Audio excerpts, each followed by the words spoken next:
So just a quick story. There was this guy that I used to know. His name was He was this guy that did a lot of gym stuff. He would do handstands, calisthenics, very acrobatic style things. His Instagram was full of a lot of mobility workouts, but most importantly, showing off his ripped physique. He was working really hard and he wanted to show off the progress as much as he could. One afternoon he called me and he was like, "Hey, how you doing, Chris?" And I was like, "Yeah, I'm actually really good." And he said to me, "Yeah, I'm doing really well too. I've actually got this amazing social media opportunity. There's someone that's noticed all my videos and all my workouts. And if this does work out, I want you to be a part of it too." And I said, "Yeah, that sounds all well and good, but I've got my own stuff going on at the moment. I wish him the best."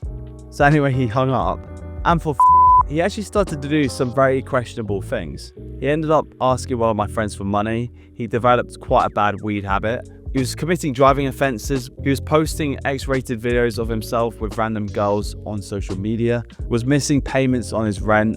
He even sent a DM to my girlfriend at the time, which was a little bit strange. Things really weren't looking good for and it seems that he was actually falling into a lot of the pitfalls that happen when we obsess over self-development, when we try to make ourselves as good as humanly possible. Now, it's quite a hypocritical thing for me to say. This whole YouTube channel in its premise is centered around self-development and it has improved my life in so many ways. But that being said, it's actually quite understandable that an obsession over self-development can actually make aspects of your life worse. But the most important thing to ask is, how did we actually get here? Well, to help answer that question, I'm going to talk a little bit about the movie Fight Club.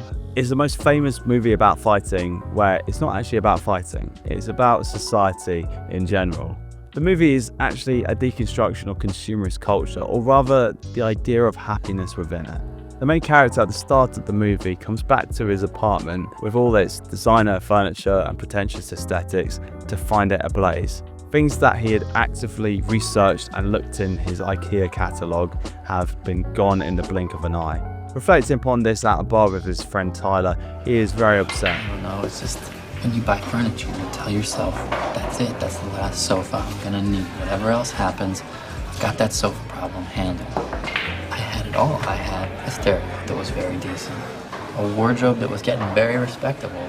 I was close to being complete. To which Tyler replies, "F*** off with your sofa units and string green stripe patterns. I say never be complete. I say stop being perfect. I say let's evolve. Let the chips fall where they may." Now, the irony of this is something that American writer Alan Watts has commented upon as being the backwards law. This is the idea that the more we try to chase certain things, the less likely we're actually able to get them. Whether that is trying to feel happy, trying to impress your friends with your new clothes, or even eating high-calorie junk food. Our expectation of how we feel is usually exaggerated, which leads us to feeling how we felt before, and sometimes even worse.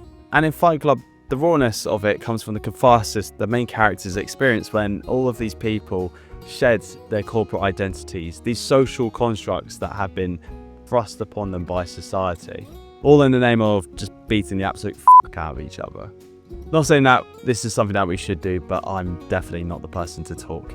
In regards to my friend's case, it's more the idea that he was pursuing the physical signifiers of success, the fame, the nice cars, the attractive lifestyle which is being portrayed on social media, which is most of the time it is a fantasy. No one actually sees the manpower and the hours that go behind maintaining some form of social media channel, whether that is on Instagram, Facebook, or even YouTube. But the sad reality is that we all want to be somebody. We want to be that person that separates themselves from the pack, that person that people aspire to be, are inspired by their action and the stuff that they've accomplished. We all want to have something unique about us that makes us stand out. That's why we avoid wearing similar clothes to our friends. It's why we need to outline what we have accomplished to strangers that don't really know us.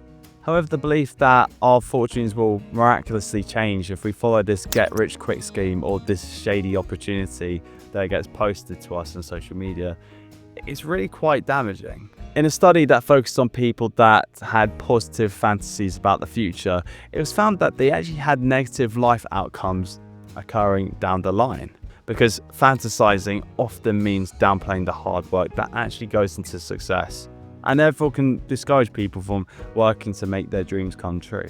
Now bring it back to the point of this video, self-development, it isn't a quick and easy fix, and it can sometimes take months or even years for you to see the results of your work. But by having delusions about what our self-development is actually doing for us, it can just put you into a horrible place mentally.